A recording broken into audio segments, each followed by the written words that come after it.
अस्सलाम वालेकुम, I am Shaba Bukhari from Bukhari private consultant. आज हम बात करते हैं यूएसए विजिट वीज़ा से रिलेटेड कैटेगरीज के लिए। ऐसी कौन सी कैटेगरीज हैं जिनकी प्रोसेसिंग वर्क हमारे ऑफिस में प्रोवाइड की जा रही हैं। Our services related to USA visit visa are on priority for B1 B2। B1 B2 is one and only category for USA visit visa जिसको हम डील करते हैं मोस्टली। उसमें आप क्या ऑप्शंस होती हैं आपके पास, टेम्प्रेरी बिजनेस प्लस विजिट।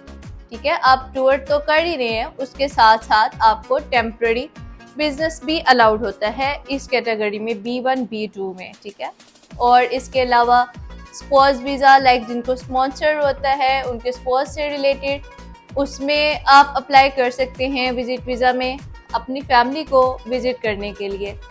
इसके अलावा जो न्यूली हमने इंट्रोड्यूस करवाई रिसेंटली अपने ऑफिस में एक कैटेगरी जिसमें प्रोसेसिंग स्टार्ट किया है। कैटेगरी तो ऑलरेडी एग्जिस्टेड थी बट हमने उसको न्यूली इंट्रोड्यूस अपने ऑफिस में इस तरीके से करवाया कि हमने उस पर प्रोसेसिंग वर्क रिसेंटली स्टार्ट किया।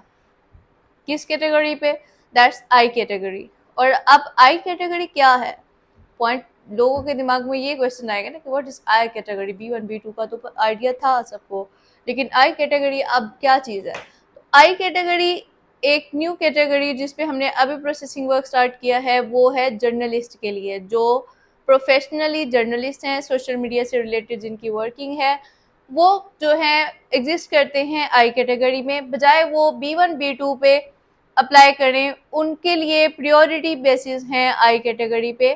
और उनको बेनिफिट क्या है? बेनिफिट ये है कि उनको प्रायोरिटी बेसिस पे अपॉइंटमेंट्स अवेलेबल हैं, जहाँ पे देखें एम्बेसी जो है बहुत कम स्लॉट्स दे रही है बाकी विजिटर्स के लिए। वहाँ पे सोशल मीडिया के जो रिलेटेड पर्सन्स हैं, जो जर्नलिस्ट हैं, जो फॉरेन रिप्रेजेंटेटिव के तौर पे अपीयर होते हैं, उनके लिए वेरी अर्ली अपॉइंटमेंट्स अवेलेबल हैं।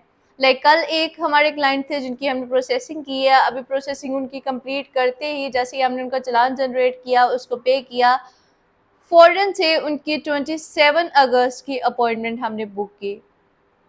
अदरवाइज नॉर्मल रूटीन में अदर विजिटर्स के लिए फॉर B1 B2 कैटेगरी के लिए हमें महीने और बल्कि महीने से भी ज़्यादा टाइम के लिए वेट करना पड़ता है।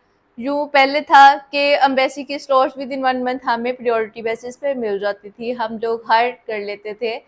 बट एक लॉन्ग टाइम से एक अच्छा खासा गैप जो है वो स्लॉट्स में आ गया है, एक ब्रेक आ गया है। बहुत सारे इश्यूज क्लैशेस की वजह से जो है वो स्लॉट्स थोड़ी सी इरेगुलर सी हो गई थी, जिस तरह पहले नॉर्मल रूटीन में थी उस तरह नहीं रही थी। लेकिन इसके बावजूद भी आप देखें कि आई कैटेगरी में जो एग्जिस्ट करते हैं उनके लिए एम्बेसी फिर भी with in 1 month, I think with in 2 weeks और 1 वीक भी अपॉइंटमेंट अवेलेबल होती है उनके लिए। So kindly those person that are existed in journalist category, in social media representatives, वो आई कैटेगरी में अप्लाई कर सकते हैं। प्रोसेसिंग वर्क में हमारी किसी किस्म की हेल्प चाहिए हो आप हमसे कांटेक्ट कर सकते हैं। और अगर आप हमारी प्रोसेसिंग वर्क लेना चाहते हैं तो हमारा ऑफिस विजिट कर सकते हैं। Thank you.